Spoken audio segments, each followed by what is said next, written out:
Railway Koduru MLA Janasena పార్టీలో నాయకుడు శ్రీధర్ గారి గురించి ఈ వీడియోలో మనం మాట్లాడుకుందాం. ఎందుకంటే ఆయన పైన వచ్చిన ఎలిగేషన్స్ ఇలాంటివి కాదు. సెక్షువల్ ఎక్స్ప్లోటేషన్ అంటే లైంగిక వేధింపులు. ఒక మహిళ, అది కూడా ఒక గవర్నమెంట్ ఎంప్లాయీ, ఆమె చెప్పిన దాని ప్రకారం ఏంటంటే ఒకసారి కాదు, 2 సార్లు కాదు, టోటల్ 5 సార్లు ఆమెకి వ్యతిరేకంగా బలవంతంగా అబోర్షన్ చేయించారని ఆమె ఆరోపిస్తుంది. అసలు ఇదంతా ఎలా జరిగింది, ఎందుకు జరిగింది? ఒక పవర్ లో ఉన్న ఎమ్మెల్యే తన పవర్ ని వాడుకుంటూ ఇలా తప్పుడు పనులకి ఎలా వాడుకున్నారు? ఈ వీడియోలో ఎమోషన్స్ ని పక్కన పెట్టి ఒక క్లారిటీగా మాట్లాడుకుందాం. ముందుగా ఈ కథలో మెయిన్ క్యారెక్టర్ శ్రీధర్ గురించి తెలుసుకుందాం. శ్రీధర్ చాలా యంగ్ పొలిటీషియన్. 2026 నాటికి ఇతని వయస్సు సుమారు 27 ఇయర్స్ ఉందని అంటున్నారు. అయితే నా బ్యాక్గ్రౌండ్ చూసినట్టయితే వీళ్ళ ఫాదర్ ఒక రైతు. ఎడ్యుకేషన్ విషయానికి వస్తే శ్రీధర్ ఏమో తను గ్రాడ్యుయేషన్ జరిగింది, బీటెక్ చదవడం జరిగింది. Rajiv Gandhi memorial college of engineering నుంచి తను గ్రాడ్యుయేట్ అయితే అయ్యాడు. ఒక చదువుకున్న వ్యక్తి ఇలా పాలిటిక్స్ లోకి వస్తే థాట్స్ చాలా భిన్నంగా ఉంటాయని అనుకుంటే మాత్రం ఇక్కడ జరిగింది మాత్రం టోటల్ ఆపోజిట్. అయితే ఇంకా విక్టిమ్ దారిలోకి వెళ్తే తను విక్టిమ్ చెప్పేదాని ప్రకారం ఏంటంటే అసలు ఏం జరిగింది అనే దాని గురించి చూసినట్టయితే అయితే కథ మొత్తం స్టార్ట్ అయింది మిడ్ 2024 లో. అది కూడా ఒక మ్యారీడ్ అమ్మాయి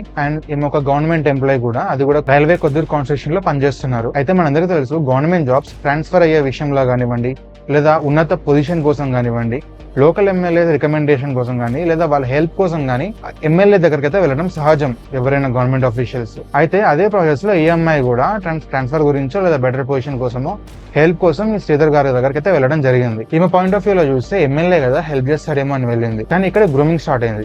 ఇన్వెస్టిగేషన్స్ రిపోర్ట్ ప్రకారం అండ్ చెప్పిన దాన్ని బట్టి ఈమె అవసరాన్ని ఎమ్మెల్యే గారు ఏం చేస్తారంటే తన స్వార్థానికి వాడుకున్నాడు. విక్టిమ్ ఆ వీడియోలో చాలా క్లియర్ గా చెప్పింది ఏమని, ఫాల్స్ ప్రామిస్ ఆఫ్ మ్యారేజ్ అంటే పెళ్లి చేసుకుంటా అని చెప్పి మోసం చేశాడని అంటుంది. మీకు ఆల్రెడీ పెళ్ళైంది కూడా ముందే. అయితే మీకు ఆల్రెడీ పెళ్ళైందని కూడా శ్రీధర్ గారికి ముందే తెలుసు అంట. అయితే ఆమె వీడియోలో కూడా చెబుతుంది కొన్నిసార్లు ఇలా జరిగినప్పుడు కూడా తను పెళ్లి చేసుకుంటా అని నమ్మించి అండ్ తను ఫిజికల్ గా యూజ్ చేసుకున్నాడు అని అంటుంది. అయితే మనం ఇక్కడ గమనించాల్సిన పాయింట్ అంటే BNS 69 ప్రకారం ఇలా పెళ్లి చేసుకుంటా అని నమ్మించి ఇలాంటి తప్పుడు పనులు చేస్తే అది రేప్ కిందికి వస్తుందంట. కానీ ఈ సిచ్యువేషన్ లో, ఈ ఇన్సిడెంట్ లో ఇది కేవలం ఈ కేసు మాత్రమే కాదు, ఇది మిస్యూజ్ ఆఫ్ పవర్. అండ్ ఇప్పుడు చెప్పబోయే విషయం చాలా డిస్టర్బింగ్ గా ఉండొచ్చు కొంతమందికి. అయితే ఈ రిలేషన్ అనేది 18 months నుంచి సాగిందంట. అండ్ ఆమె వీడియోలో స్టార్టింగ్ లో ఏం చెప్పిందంటే ఎమ్మెల్యే గారే అడిగారంట ఇలా చేద్దామని. అండ్ ఈమె ఒప్పుకోపోయేసరికి కార్ లో అక్కడికి తీసుకెళ్లి ఒక దగ్గర ఆగిరంట.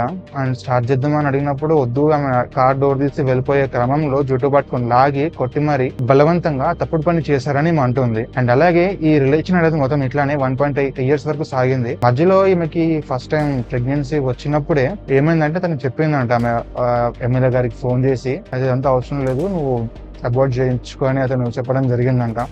అయినప్పటికీ వినకపోయేసరికి అటు నుంచి ఆయన ఏం చేస్తారంటే బెదిరించడం అలా స్టార్ట్ చేసిన తర్వాత సరే నేను మ్యారేజ్ చేసుకుంటా అని చెప్పి నమ్మించి ఇక ఫోర్స్ వల్ల ఎట్లా ఈమెని అబోర్షన్ కొప్పించుకున్నారంట. అలా టోటల్ గా 5 అబోర్షన్స్ అయినాయని అంటుంది. అది ఎంతవరకు నిజమో నాకైతే తెలియదు. నిజంగా అలా జరుగుంటే ఈ 1.5 year అంటే దాదాపు 18 months లో 5 times నిజంగా అలా జరుగుంటే అదొక ప్రెషర్ అండ్ ఆ ఇంపాక్ట్ ఆ అమ్మాయి పైన ఎంత దారుణంగా ఉంటుందో ఒకసారి మీరే ఊహించండి. మరి ఎన్నిసార్లు అలా అబార్ట్ చేసినప్పటికీ ఎవరైతే చేశారో వాళ్ళు కూడా తప్పు చేసినట్టే కదా. అంటే ఇంకా ఇన్వెస్టిగేషన్ ప్రాసెస్ పూర్తి అవ్వలేదు, ఈ రూట్ లో ఇంకా జరగాల్సి ఉంది. ఈ కేసులో మెయిన్ పాయింట్ ఏంటంటే అట్రాసిటీ. అంటే నేను ఏం చేసినా ఏం పిక్తర్లే అని ఒక ధీమా ఉంటుంది చూసారా పవర్ లో ఉన్నప్పుడు, అది ఈ కేసులో బాగా ఇన్వాల్వ్ అయింది. ఎందుకంటే పవర్ లో ఉన్నప్పుడు పవర్ ని మిస్యూజ్ చేయడం కామన్ అండి. మన ఇండియన్ జ్యుడిషియల్ సిస్టమ్ గురించి కానివ్వండి, డబ్బున్న వాళ్ళు చేసే అక్రమాల గురించి తెలిసిందే, స్పెషల్ గా చెప్పనవసరం లేదు. అయితే జనరల్ గా ఇలాంటి తప్పుడు పనులు చేస్తున్నప్పుడు చాలా సీక్రెట్ గా నడుస్తూ ఉంటాయి. ఇలాగైనా తీసుకోండి, నార్మల్ గా జరిగే బయట అట్లనే జరిగేది. కానీ ఈ టాపిక్ లో ఏంటంటే ఎవరైతే ఈ ఎమ్మెల్యే ఉన్నారో ఈ అమ్మాయి ఒక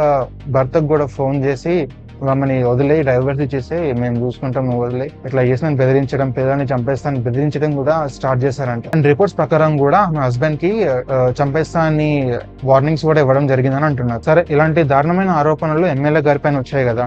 సరే, మరి ఎమ్మెల్యే గారి నుంచి ఎటువంటి రెస్పాన్స్ లేదా అంటే ఎమ్మెల్యే వాళ్ళ ఫ్యామిలీ మెంబర్స్ అయితే మీడియా ముందుకు వచ్చి రెస్పాండ్ అయితే అవ్వడం, మీడియా ముందుకు వచ్చారేమో తెలీదు. అంటే వాళ్ళు కూడా కొన్ని చెప్పడం అయితే జరిగింది. ఏమని చెప్పారంటే ఆమె కావాలని మా ఓడి పైన అంటే ఎమ్మెల్యే గారి పైన ఎలిగేషన్ చేస్తుంది, మోడల్ అంటే చేయడు, ఇన్నోసెంట్ పర్సన్ అని అంటున్నారు. మెయిన్ గా వాళ్ళ మదర్ ఏమంటుందంటే మా ఓడు చాలా ఇన్నోసెంట్, ఇలాంటి తప్పుడు పనులు చేయడు, ఇది హనీ ట్రాప్, కావాలని మా అబ్బాయిని టార్గెట్ చేసి ఇలా నెగిటివ్ చేయాలని ట్రై చేస్తున్నారని అంటుంది. అండ్ అలాగే ఈ అమ్మాయి మా ఇంటికి ఫ్రీక్వెంట్ గా వచ్చేదని కూడా అంటుంది. సరే, ఇక్కడ ఆ అమ్మాయి మా అబ్బాయిని బ్లాక్ మెయిల్ చేస్తుందని అంటుంది. అండ్ అలాగే ఇంటికి వచ్చిన విషయం కూడా కన్ఫర్మ్ చేస్తుంది. కానీ ఇక్కడ ఒక చిన్న లాజిక్ మిస్ అవుతుంది. ఒకవేళ నిజంగానే బ్లాక్ మెయిల్ చేసే వ్యక్తి అయ్యుంటే, సపోజ్ ఫర్ ఎగ్జాంపుల్ ఈమె చెప్పిన దాంట్లో కూడా ఒక నిజం ఉందని అనుకుంటే, నిజంగా 5 సార్లు అబోర్ట్ అయినా అంతవరకు ఆగుద్దా? 1.8 years వరకు ఇలాంటి సీక్రెట్ రిలేషన్షిప్ మెయింటైన్ చేస్తూ టార్చర్ అనుభవిస్తూ ఎందుకుంటుంది? డబ్బుల కోసం అయితే స్టార్టింగ్ నుంచే లాగుతుండే కదా. ఒకవేళ నిజంగా జరుగుంటే నేను అంటున్న విషయము. సో దీనిపైన మీ కామెంట్స్ ఉంది కింద కామెంట్స్ చెప్పండి. అంటే ఇది నిజం అనుకుంటున్నారా, అబద్ధం అనుకుంటున్నారా? అండ్ అమ్మాయి పెట్టిన వీడియో కూడా చూసాను అండ్ చూస్తే మాట్లాడుతున్నాను ఇదంతా. ఇక్కడ మీరు అడగచ్చు, 1.8 years నుంచి ఇలా హెరాస్ చేస్తున్నప్పటికీ ఆ అమ్మాయి పోలీస్ స్టేషన్కి వెళ్ళి అడగాలి కదా, న్యాయం అడగాలి కదా. అంటే ఇక్కడ మనం ఒక పాయింట్ గమనించాల్సింది, అపోజిషన్ వాళ్ళు కూడా చెప్పేది ఏంది అంటే పవర్ ని మిస్యూజ్ చేయడం జరిగింది. అంటే ఏమైనా కంప్లైంట్ ఇచ్చినప్పటికీ వాళ్ళు ఈ విక్టిమ్ కి హెల్ప్ చేయాల్సింది పోయి ఏమైనా హెరాస్ చేశారని అంటున్నారు. అది ఎంతవరకు నిజమో తెలియాల్సి ఉంది, ఇంకా తెలియలేదు. అయితే విక్టిమ్ ఎప్పుడైతే కెమెరా ముందుకు వచ్చి తనకు జరిగిన అన్యాయం మొత్తం చెప్పిందో అప్పుడు వీడియో వైరల్ అవ్వగానే 2 తెలుగు రాష్ట్రాలు షాక్ అని అనుకోండి. అయితే ఇప్పుడు దీని వల్ల ఏంటంటే జనసేన పార్టీకి, టీడీపీ పార్టీకి అండ్ అలాగే బీజేపీ పార్టీకి కూడా ఎఫెక్ట్ అవుతుంది. ఎందుకంటే ఈ పర్సన్ కూటమిలో మెంబరే కదా. అండ్ మెయిన్ గా పవన్ కళ్యాణ్ గారికి, ఎందుకంటే ఎలక్షన్స్ కి ముందు తన ర్యాలీస్ లో కానివ్వండి అండ్ ఎలా అయినా కానివ్వండి ప్రతి స్పీచ్ లో కానివ్వండి పవన్ కళ్యాణ్ గారు ఏంటంటే అమ్మాయిల భద్రత గురించి చాలా ఎక్కువగా టాపిక్స్ మాట్లాడడం కానివ్వండి, సేఫ్టీ గురించి కానీ మాట్లాడడం కానివ్వండి స్పీచెస్ చాలా ఇచ్చారు. అలాంటిది తన సొంత పార్టీలోనే ఇలాంటి ఒకటి ఉన్నాడు, ఇలాంటిది ఒకటి నిజంగా జరిగిందని ఉంటే పవన్ కళ్యాణ్ గారి పార్టీ సిచ్యువేషన్ ఎందుకు మీరు అర్థం చేసుకోండి, ఎంత నెగిటివ్ గా అవుతుంది, ఇంపాక్ట్ అవుతుందో జనసేన పార్టీకి. అయితే ఒకవేళ ఇది నిజంగా ప్రూవ్ అయితే ఈ సిచ్యువేషన్ లో, ఈ ఇన్సిడెంట్ లో ఎలాంటి కేసు ఇన్వాల్వ్ అయితే ఇప్పుడు చూద్దాం. అయితే బిఎన్ఎస్ రూల్స్ ప్రకారం అయితే దీంట్లో 3 cases ఇన్వాల్వ్ అవుతాయి. వాళ్ళు ఫస్ట్ కేసు వచ్చేసి బిఎన్ఎస్ సెక్షన్ 16 అని అనుకుంటా. అయితే ఈ సెక్షన్ ప్రకారం, ఈ కొత్త సెక్షన్ ప్రకారం ఏంటంటే పెళ్లి చేసుకుంటా నమ్మించి మోసం చేసినట్టయితే దీనికి 10 ఏళ్ల వరకు శిక్ష పడే ఛాన్స్ ఉంది. ఇది కూడా ఒక పెద్ద క్రైమే. అయితే ఇంతకు ముందుకున్న సెక్షన్ లో, ఇంతకు ముందుకున్న చట్టంలో ఏంటంటే పెళ్లి చేసుకుంటాను నమ్మించి మోసం చేసి ఎటువంటి శిక్ష ఉండేది కాదు.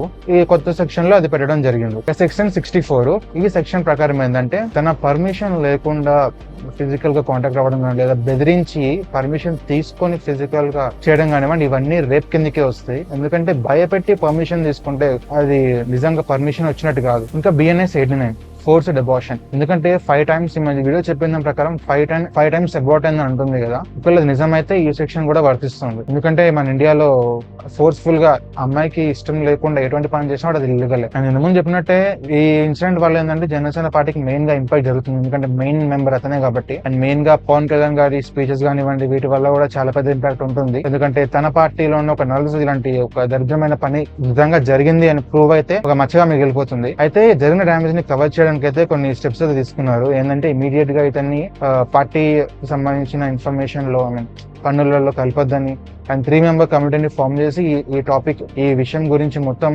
ఇన్వెస్టిగేషన్ చేయమని అండ్ అలాగే ఎమ్మెల్యే గారిని ఏమంటే 7 days లో మీరు ఎక్స్ప్లెనేషన్ ఇవ్వాలని ప్రాసెస్ స్టార్ట్ చేయడం జరిగింది. అండ్ ఇన్వెస్టిగేషన్స్ ప్రాసెస్ ప్రకారం కానివ్వండి ఒకవేళ నిజంగా ఇది ప్రూవ్ అవ్వాలంటే కొన్ని ప్రూఫ్స్ అయితే కావాల్సి ఉంటుంది. ఎందుకంటే వీళ్ళు మాట్లాడుకున్న వాయిస్ రికార్డ్స్ కానివ్వండి లేదా చాట్స్ కానివ్వండి, వాయిస్ చాట్స్ కానివ్వండి, వీడియో కాల్ కూడా ఒకటి సర్క్యులేట్ అవుతా ఉంది సోషల్ మీడియాలో. ఒకవేళ మీరు చూస్తుంటే కింద కామెంట్ సెక్షన్ లో చెప్పండి. అండ్ అలాగే 5 సార్లు అబౌట్ అయిందని అంటుంది కదా, ఆ యొక్క ప్రూఫ్ కూడా కావాల్సి ఉంటుంది. అండ్ ఇంకా ఇండిపెండెంట్ ఎంక్వైరీ కూడా అవసరం. ఎందుకు అంటానంటే ఇప్పుడు లోకల్ పోలీసుల పైన ఎలాగైనా రాజకీయాల్లో ఒక ఇంపాక్ట్ అనేది కొంచెం ఉంటుంది, వాళ్ళ ఒక ఇన్ఫ్లుయెన్స్ అయితే ఉంటుంది. కొంచెం ప్రైవేట్ గా చేసినట్టయితే బెస్ట్. సిబిఐ ఇన్వాల్వ్ అయితే బెస్ట్ అని నా ఫీల్. అండ్ సో గైస్ అంతా గైస్ వీడియోకి ఈ విషయం గురించి మీరు ఏమంటారో కింద కామెంట్స్ లో చెప్పండి. అండ్ అలాగే మీరు ఈ వీడియోని ఇంతవరకు చూసారంటే నేను ప్రొవైడ్ చేసిన ఇన్ఫర్మేషన్ మీకు నచ్చిందని అనుకుంటున్నాను. అండ్ కలుద్దాం నెక్స్ట్ వీడియోలో.